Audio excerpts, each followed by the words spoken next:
Well, hello there and welcome to the channel, and in this video we're going to be talking to you about how to overwinter your Tetrapanax papyrifer, possibly Rex, commonly known as T-Rex. They're all called T-Rex even though they're not all T-Rex. Anyway, so how do you overwinter them? Well, let's go and find out. So the Tetrapanax papyrifer, possibly cultivar Rex. I know there's a few cultivars out there, but most of them tend to be monocored Rex. Is a fantastic specimen plant, native to Taiwan. It's considered to be a shrub or small tree. Grows to between 3 and 7 meters tall. Though in the UK here, I think the tallest one I've seen so far is was about 4 meters tall.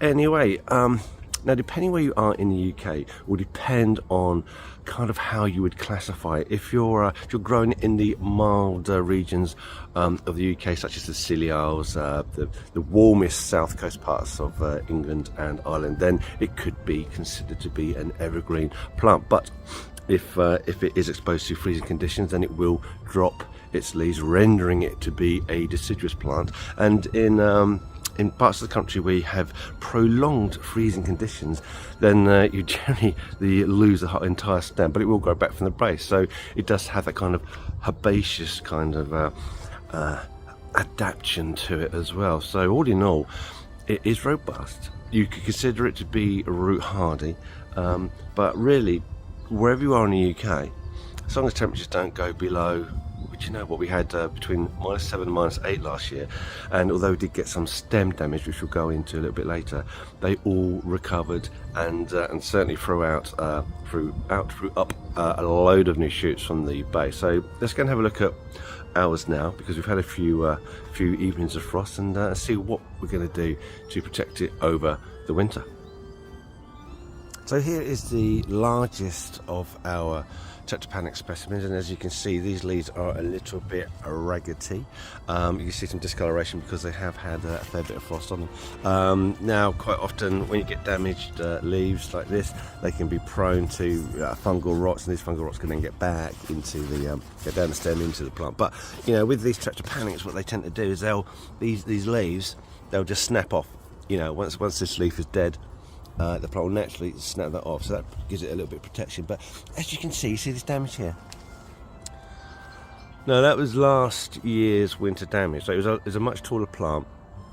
The newest of the growth got frozen, completely killed it, and then it started. And then so we removed that bit, and then we got these two side shoots that came off it anyway.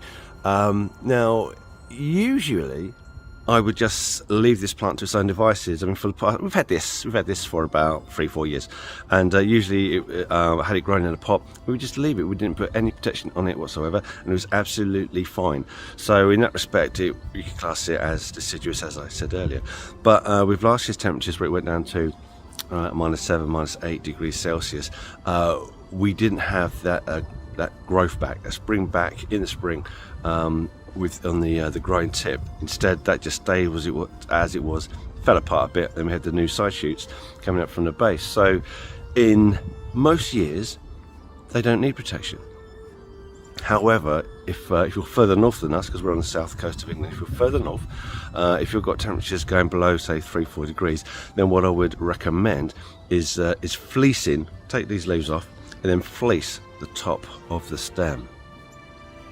Because you can see this is, you know, you got chlorophyll in here, it's a little bit soft. You can see that this is a softer wood.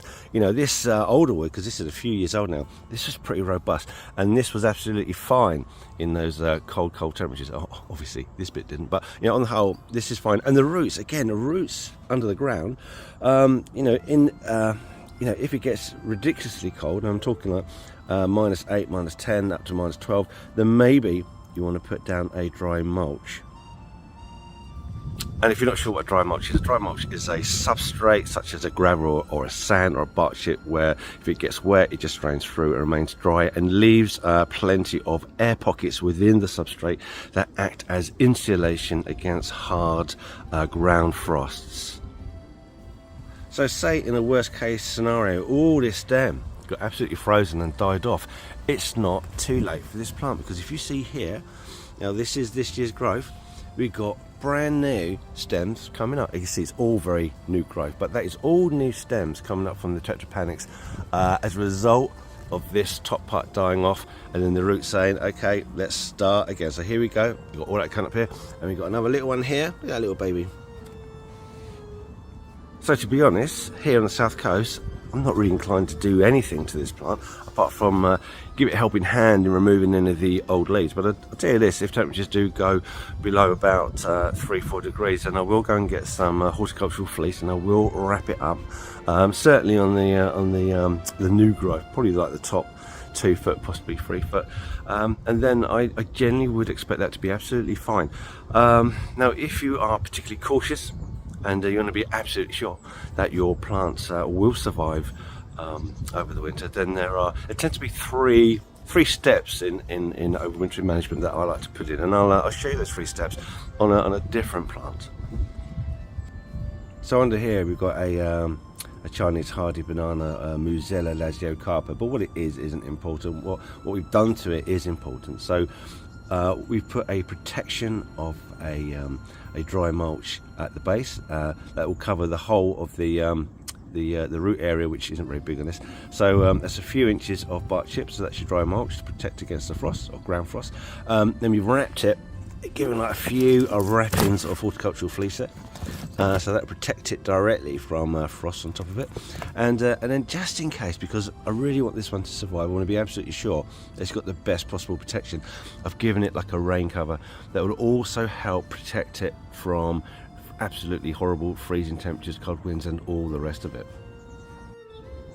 Okay, so you can choose to use any of those 3 systems, the dry mulch, horticultural fleece, like a protective canopy, like that one over there. We do use this system quite a lot in the garden, but for me, for this year, unless it gets particularly cold, then no, I'm just going to leave it. So being quite brave at the moment.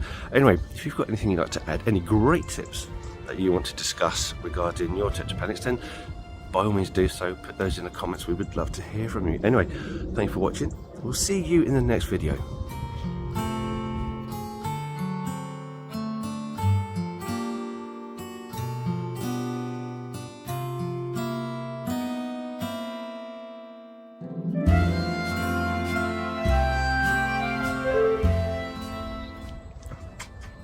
Yeah, you're still there. It's not my cup, it's Lorna's cup. Okay, well, if you're still there, then let's take this opportunity to say, don't forget to subscribe.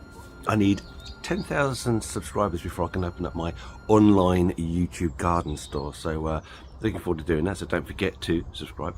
Don't forget to comment. Don't forget to press like. If you want to be notified of whenever we do a new video, don't forget to click that notification bell. I think that's about it, isn't it? Oh, that's a lovely cup of Yorkshire Chris. I mean, Yorkshire tea. Flipping Jungle George.